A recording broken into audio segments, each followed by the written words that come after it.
नहीं नहीं, वो मेरे आप भी सुना दिया करो बीच में। हाँ, मैं सुनाऊंगा जब ठीक हो जाए, जरूरत पड़ेगी। आप तो नाराज नहीं, आप नाराज रहते हो इन सब से। ना किसी से नाराज नहीं हूँ। आप भी फिर ना ये मेरे से नाराज है ना मैं इनसे नाराज हूँ। ठीक है। हाँ। मेरी ये आपसे बेनती है, प्रश्न पूछना, डिबेट नहीं होगी ना। ये डिबेट हो चुकी, जो प्रश्न उत्तर प्रश्न होगा, डिबेट नहीं होगी।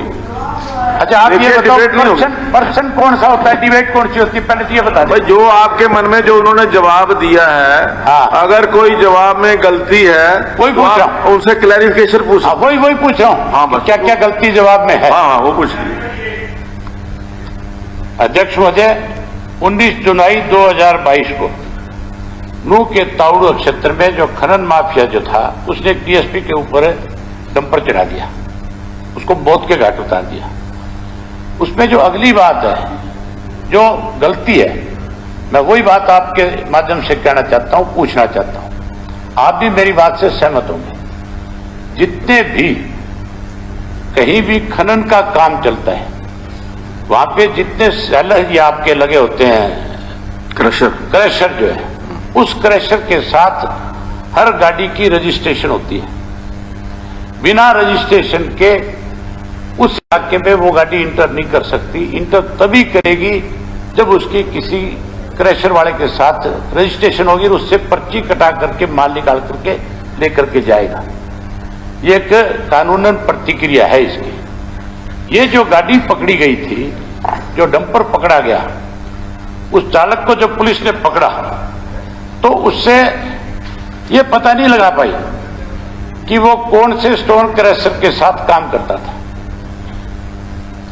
अगर ये पता करती पुलिस कि ये कौन से क्रशर के साथ, स्टोन क्रशर के साथ जुड़ा हुआ था, तो फिर माफिया का भी पता चलता कि ये कितने चक्कर रोजाना लगाता था, कितना माल ये निकाल करके लेकर के जाता था, किस के माध्यम से जा रहा था माल। ये सबसे बड़ी भूल है। ये इसलिए हुआ कि वहां जो पुलिस कप्तान की जो स्टेटमेंट है, वो आप भी देखें 14 मई 2022 को, और ये जो एसपी की स्टेटमेंट है, ये एसपी का कहना जो है, उसने कहा है कि घटना से जुड़े हुए डंपर के किसी स्टोन क्रशर से सप्लाई का लिंक नहीं है। अगर लिंक ही नहीं है तो वहां गया कैसे? सबसे बड़ा सवाल यह है कि उस एरिया के अंदर आपके बैरियर है, आपकी पुलिस चौकियां हैं, सब कुछ बना हुआ है, तो फिर वो कैसे गया? इसका मतलब जो पुलिस चौकियां हैं, जो बैरियर लगे हुए, वो लोग फिर इनके साथ मिले हुए, वही लोग इस काम को बढ़ावा दे रहे हैं, वही लोग इस काम को करवा रहे हैं। इसका तो सीधा संबंध ये हुआ। नंबर 2, जो नूह का क्षेत्र है आपका, पिछले 4 साल से 2019 से 22 तक पुलिस के बीच ये पहली घटना नहीं है, ये 22वीं घटना थी। इससे पहले 21 बार इस किस्म की घटनाएं हुई है, और उसके साथ साथ 2 एसडीएम जो वहां पे थे, उन एसडीएम को भी, जिनके अलग अलग दोनों के नाम है, मैं बता दूंगा कि ये दोनों एसडीएम भी जब इस खनन को रोकने के लिए गए तो उनके ऊपर भी गाड़ियां चढ़ाने का प्रयास किया गया। जब इतनी दफा घटनाएं घट गई तो फिर आपका खनन डिपार्टमेंट जो है, वो कहां सोया हुआ था, कहां पुलिस सोई हुई थी? क्यों नहीं उन लोगों के खिलाफ आपने कार्रवाई करी? क्यों नहीं उन लोगों के खिलाफ आपने सख्ती करी? उसी का नतीजा है कि ये घटनाएं 1, 2, 4, 6 नहीं है। ये मैं आपको अलग अलग डिस्ट्रिक्ट वाइज बता देता हूं। 10 दिसंबर 2020 को जींद के अंदर अवैध खनन को रोकने गए सिंचाई विभाग की टीम पे हमला हुआ। उसके ऊपर हमला होने के बाद तो आपको कम से कम इस बात पे ध्यान देना चाहिए था कि ये इस तरह की अवैध माइनिंग जहां हो रही है, उनको रोकने के लिए पर्याप्त कार्रवाई करनी चाहिए। उसके बाद 13 फरवरी 2021 फरीदाबाद की 6 थाना इलाका के अंदर अवैध खनन माफिया द्वारा पुलिस कर्मियों पे जानलेवा हमला, जिसमें 2 पुलिसकर्मी घायल भी हुए। उसके बाद 17 मार्च 2021 सोनीपत को खनन माफिया द्वारा स्पेशल इन्फोर्समेंट टीम पर जानलेवा हमला तथा सिपाही को पीट कर घायल किया गया, और एएसआई रविंद्र कुमार की वर्दी फाड़ दी गई। उससे भी सबक लेना चाहिए था। नहीं ये कुछ भी कर सकता अभी है माफिया। ये डिटेल बाकी हमें आपके डिटेल- पास ये मैं वही डिटेल्स तो कह रहा हूं कि कहाँ कमी है आपकी। इनको डिटेल आप दे दीजिए और जो प्रश्न आपने किया उसका जवाब। मैं किसी से मैं यहाँ पूछ नहीं सकता ये बात। नहीं, नहीं, ये जब सब कुछ हो रहा था आपने रोका क्यों नहीं? नहीं पूछिए, मैं कह रहा मैं कोई गलत चीज नहीं पूछ रहा। नहीं, ये मैं आपके जो डिटेल्स सरकार के के दिए अंदर- हुए आंकड़े हैं वो पूछ रहा हूँ। हाँ जी, डिटेल के अंदर उसके बाद 9 दिसंबर 2021 को अम्बाड़ा के अंदर नारायणगढ़ क्षेत्र के अंदर अवैध खनन माफिया जो है टीम, जब खनन की टीम गई उनके ऊपर भी जानलेवा हमला करने का काम किया, उससे भी सबक नहीं लिया। उसके बाद भिवानी के डाडम क्षेत्र में पत्थर की अवैध खनन के दौरान 6 लोगों की मौत होगी, 10 से 15 लोग आज भी लापता है।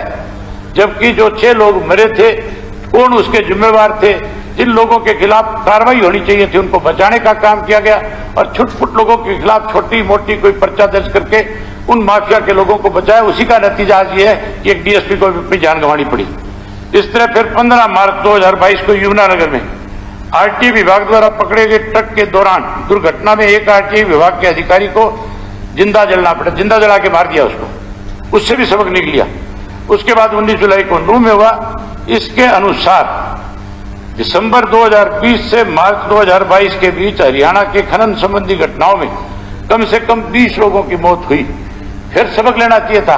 अगली चीज, आप अपना जो जवाब दे उस जवाब में आपने क्या लिखा है उसको पैरा नंबर 4 खोल के पढ़ना एक बार। आप जो पैरा नंबर 4 जो आपने खुद ने अपने जवाब में दिया उसमें आपने ये लिखा है कि राज्य में यद्यपि कोई संगठित और अवैध खनन गतिविधियां नहीं है, परंतु अवैध खनन की छिटपुट घटनाएं सामने आ रही है। मतलब ये छुटपुट घटनाएं बता रहे हैं, जिसके अंदर पैरा नंबर 4 के अंदर भी आपने ये लिखा और बताया कि 2019 से 2022 तक 5 जिलों के अंदर 4121 वाहन आपने पकड़े हैं अवैध खनन का काम करने वाले। इतने वाहन पकड़ लिए और आप इसको छुटपुट घटना बताते हो। ये बड़ी छुटपुट घटना है और ये छुटपुट घटना का अंजाम ये हुआ कि एक डीएसपी को भी मरना पड़ा, आगे पता नहीं और कितने लोगों को मरना पड़ेगा आपके इस डिपार्टमेंट की वजह से। पैरा नंबर 6 में आपने फिर लिख दिया कि अवैध खनन के मामले जो है हमने 1054 दर्ज कर रखे हैं। इतने मामले दर्ज करके भी आप ये कहते हो ये बड़ी छिटपुट सा मामला है। पैरा नंबर 8 और आप अपना पढ़ करके देखो, आपने लिखा है विभाग ने स्वयं ये बात स्वीकार करिए स्पीकर साहब, ये बहुत सोचने वाली बात है कि स्वयं इनके पैरा नंबर 8 के अंदर जवाब के अंदर ये लिख करके दिया गया है कि विभाग ने ये स्वीकार करता है कि अवैध खनन से निपटने के लिए अभी हम तैयारी कर रहे हैं।